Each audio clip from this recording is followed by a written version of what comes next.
Sa social pension, uh, it's it's merely a 2 billion increase, okay? 2 billion increase.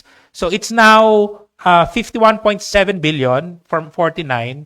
So the increase is accounted for the additional beneficiaries. When you count kasi the beneficiaries ng SOCPEN, it's very simple. 1,000, di ba, per month. And then 12 months, so 12. So we're given 2.1 something billion as an increase. If you divide it, there will be 171,000 new SOCPEN beneficiaries.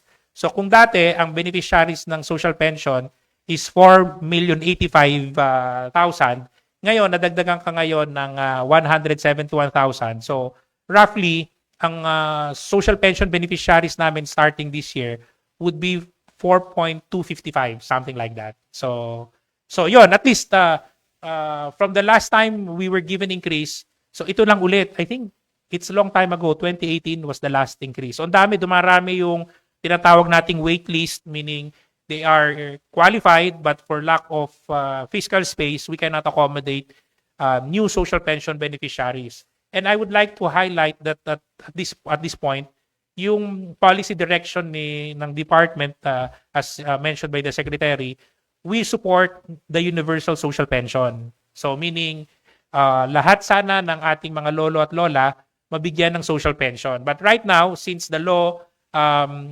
mandates a targeted approach, then ang aming ginagawa is progressive realization.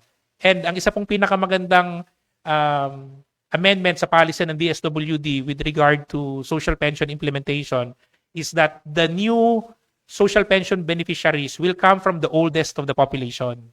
So hindi na po ngayon magkakaroon ng instance na matanda na pero hindi pa napapasali sa social pension. Ito ngayon, yung aming 171 new beneficiaries plus yung kapalit doon sa mga natanggal na kasi nga either pumanaw or either nakita pala na hindi qualified kasi may pension pala sa iba.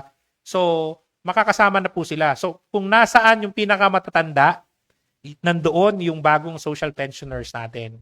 Pero, ang caveat lang po doon is that we use the CBMS data because the Magna Carta of the Poor and even the CBMS Act requires the DSWD to serve as a priority those who are in areas where the poverty incidence is higher. So kaya talagang based on poverty statistics. But this one is very it's during our NMDC conference 2 weeks ago, I think this was one of the highlights of the conference na from now on ang ating priority yung mas pinakamatanda, di ba? So yun.